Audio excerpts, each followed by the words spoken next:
উল দিয়ে ফুল বানিয়ে ফুলের একটি সুন্দর আসন তৈরি করে দিলাম গোপালকে। এক্ষেত্রে আমি দুটো কালারের উল ব্যবহার করেছি। এই একই পদ্ধতিতে দুটো ডিজাইনই বানানো সম্ভব।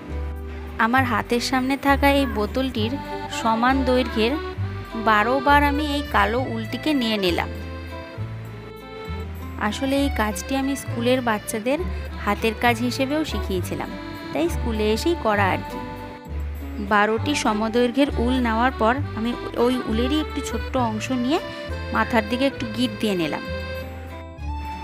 একই পদ্ধতিতে আমি সমদৈর্ঘ্যের 6টি অ্যাশ কালারের উলও কেটে নিলাম। সমদৈর্ঘ্যের 12টি কালো উল এবং 6টি অ্যাশ কালারের উল একসাথে নিয়ে গিঁট বেঁধে দিলাম। এবার মাথাগুলি কাঁচি দিয়ে কেটে নেব। দেখুন এইভাবে। একইভাবে বেশ কয়েকটি আমি বানিয়ে নিয়েছি। এগুলো দিয়ে বেনুনি করা হবে। বেনুনির প্রত্যেকটা পার্টে 4টে করে কালো এবং 2টো করে অ্যাশ কালারের উল থাকবে। দেখুন এভাবে একটি বেনুনি তৈরি করা হয়েছে। স্কুলের বাচ্চারা বেশ কয়েকটি বেনুনি আনন্দ সহকারে বানিয়েছে। এবার ঠিক আমি যেভাবে গোল করছি বেনুনিটাকে, এভাবে গোল গোল করে আমি ব্ল্যাক কালারের সুতো দিয়ে সেলাই করে এটিকে একটি ফুলের আকার দেওয়ার চেষ্টা করব।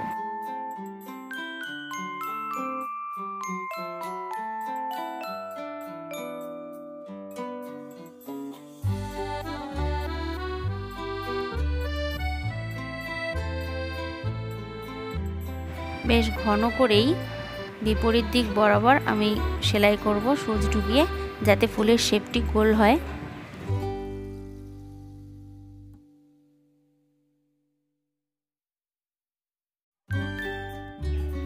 একটি বেশ গোলাকার শেপ চলে এসেছে। এবার ফুলটির মাঝে আমি একটি সাদা পুঁতি লাগিয়ে দেব।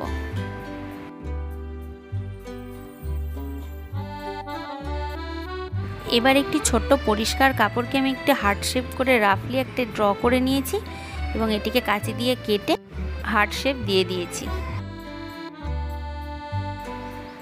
এবার উল দিয়ে তৈরি করা ফুলগুলোকে আমি ফার্স্টে কর্নার বরাবর দেখুন এভাবে সুতো দিয়ে সেলাই করে নিচ্ছি।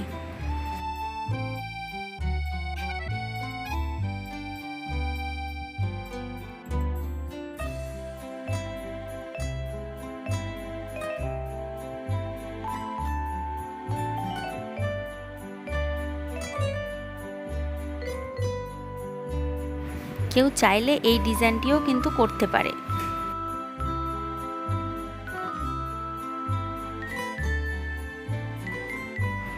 তবে আমি এই শেপটির মাঝের অংশটিও উলেন ফ্লাওয়ার্সগুলো দিয়ে ফিল করব।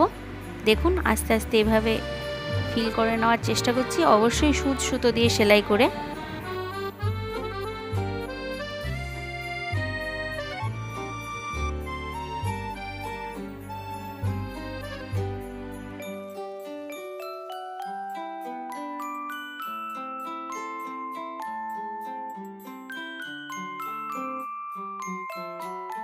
ফুলগুলোকে ব্যাক সাইডে কাপড়ের সাথে সেলাই করে নেওয়ার পরও যখন ফ্রন্ট সাইডটা নিয়ে আসবো তখন দেখব যে কাপড়টাকে একটু ভাঁজ করলেও বা একটু নাড়াচাড়া করলেও ফুলগুলোর মাঝে একটা কেমন গ্যাপ বা কাপড়টি দেখা যাচ্ছে।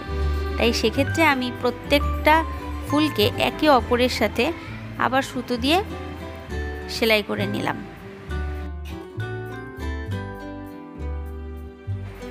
দেখুন বেসটা একদম রেডি। এবার যে সাইডে একটু কাটা কাপড় দিয়ে আমি কুচি করে একটু ডিজাইন করে দেব।